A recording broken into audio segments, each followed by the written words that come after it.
வணக்கம், வாழ்க வளமுடன். வெல்கம் டு ஃபுட்டுமாம் kitchen. Hello friends, welcome to ஃபுட்டுமாம் கிச்சன். வாங்க, இன்றைக்கி சப்பாத்திக்கு ஒரு சைட் டிஷ் பார்க்க போகிறோம். குடமிளகா வச்சு, குடமிளகா ஒரு பெரிய குடமிளகா கட் பண்ணி வச்சுருக்கோம்.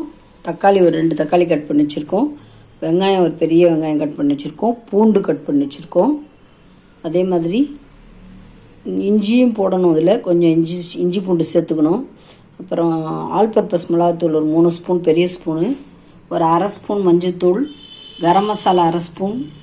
இதில் பார்த்திங்கன்னா ஒரு 3 பாதாம், ஒரு 5 முந்திரி, 1 ஸ்பூன் அளவுக்கு கசகசா தண்ணியில் ஊற வச்சு வச்சுருக்கேன் நான் அரைக்கிறதுக்காக.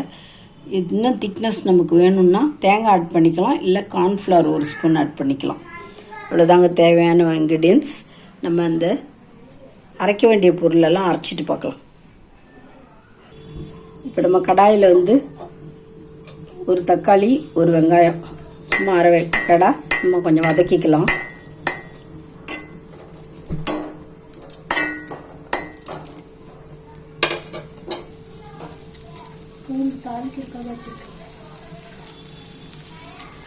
கொஞ்சம் பூண்டு இஞ்சியும், அதுவும் நம்ம அரை கடை தான் வதக்க போகிறோம், ரொம்ப வதக்க போகிறது இல்லை, சும்மா லைட்டாக வதக்கிக்கலாம்.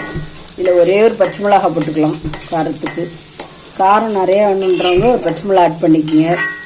வேணான்னா அந்த ஆல் பர்பஸ் மிளகாத்தூளோட விட்டுடலாம்.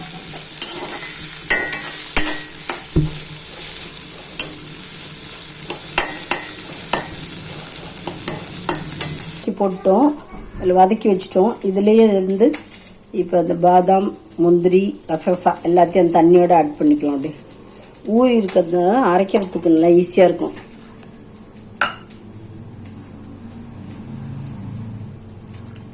தண்ணியோடு நம்ம இந்த பேஸ்ட்டாக நல்லா அரைச்சிக்கலாம். இப்போ நல்லா பேஸ்ட்டாக அரைச்சிட்டோம். இதை அப்புறம் தாளிக்க வேண்டியது பார்க்கலாம் வாங்க.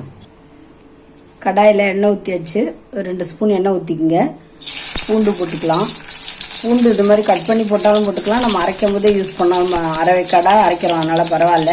ஏன்னா குழந்தைங்கள்லாம் பொறுக்கி வச்சுருவாங்க, அதனால் வந்து மேக்ஸிமம் நம்ம அரைச்சிடுறது நல்லது.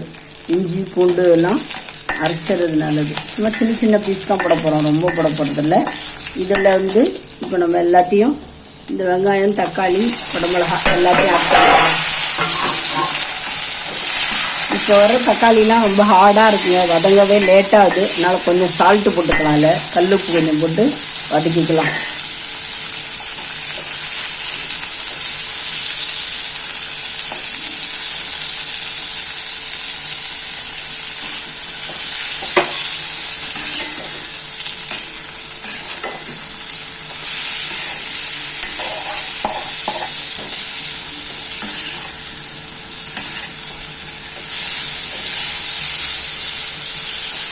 பார்க்கவே கலர்ஃபுல்லாக அழகாக இருப்பாங்க பார்க்குறதுக்கு.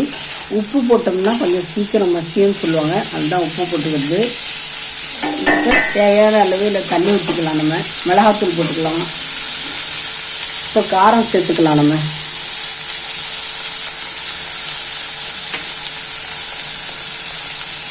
மஞ்சள்தூள் அரை ஸ்பூன், மஞ்சள்தூள் ஒரு 3 ஸ்பூன் ஆல் பர்பஸ் மிளகாத்தூள் ஆட் பண்ணிக்கிறோம். எல்லாத்தையும் ஒரு வதக்கிட்டு தேவையான அளவு தண்ணி ஊற்றிக்கலாம். அதில்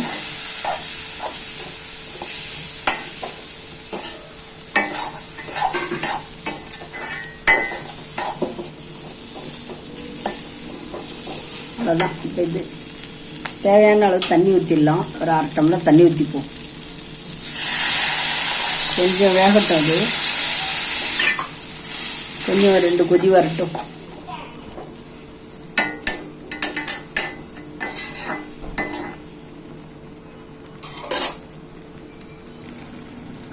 இப்போ இதில் நம்ம அரைச்சி வச்ச முந்திரி, பாதாமில் கரம் மசாலா ஆட் பண்ணிட்டோம். அதுலேயே நம்ம திக்னஸுக்காக கார்ன்ஃப்ளவரையும் கரைச்சி ஆட் பண்ணிடலாம். இது நல்லா கொஞ்சம் ஒரு அரை வேக்காடாக கொதிக்கட்டும். இந்த தக்காளி வேகத்துக்கு லேட்டாகும், அதனால் ஒரு அரை வேக்காடாக கொதிச்சோன்னு இது எல்லாத்தையும் ஊற்றி நல்லா கொதி இந்த மசாலா ஸ்மெல் பண்ணோன்னா இறக்க வேண்டியது தான். நம்ம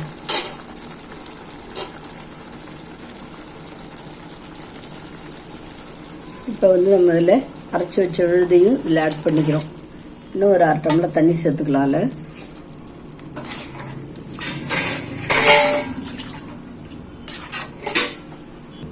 இப்போ நம்ம எல்லாத்தையுமே மிக்ஸ் பண்ணியாச்சு. இதில் கார்ன்ஃப்ளவர் மிக்ஸ் பண்ணியாச்சு, கரம் மசாலா மிக்ஸ் பண்ணியாச்சு, பாதாம் முந்திரி கசகசா எல்லாத்தையும் அரைச்ச பேஸ்ட் எல்லாத்தையுமே நம்ம ஆட் பண்ணிட்டோம். இப்போ நம்ம நல்லா கொதிச்சு இது நல்லா வெந்து வந்தோடனே இறக்க வேண்டியது தான். மேலே கொத்தமல்லி இருந்தால் நம்ம தூவிக்கலாம், அப்படி இல்லைன்னா கருவேப்பிலை கூட போட்டுக்கலாம், புதினா போட்டுக்கலாம், கொத்தமல்லி போடலாம். இது நல்லா கொதி வரட்டுங்க. கொதிச்சு நல்லா வெந்தவுடனே மசாலா ஸ்மெல் போய் நல்லா திக்னஸானோடனே இறக்கிட வேண்டியதுதான். நம்முடைய சுவையான சூப்பரான எம்மியான குடமிளகா சப்ஜி நம்ம சப்பாத்திக்கு ரெடி ஆயிடுச்சு. நல்லா கொதி வரட்டும் பார்க்கலாம். கொஞ்சம் நல்ல டேஸ்ட் தூக்கி கொடுக்கறதுக்கு நம்ம 1 ஸ்பூன் சுகர் போட்டுக்கலாம். நல்லா கொதிச்சு கிரேவி நல்லா சுண்டி வந்துருச்சு பாருங்க, கட்டியாக வந்துருச்சு, திக்னஸாக வந்துருச்சு. சப்பாத்திக்கு இதை மாதிரி செஞ்சு பாருங்க, ரொம்ப நல்ல டேஸ்டியாக இருக்கும். இதில் பன்னீர் கூட போடலாம், நீங்கள் நல்லாயிருக்கும். பன்னீர் கியூப்ஸ் இருந்தால் அதிகமாக ஆட் பண்ணிக்கலாம். ரெடி ஆகிடுச்சு, நல்லா திக்னஸ் ஆகிடுச்சு பாருங்கள். சப்பாத்திக்கு, பூரிக்கு, தோசைக்கு, இட்லிக்கெலாம் எம்மையாக இருக்கும். செஞ்சு பாருங்கள், ரொம்ப நல்லாயிருக்கும்.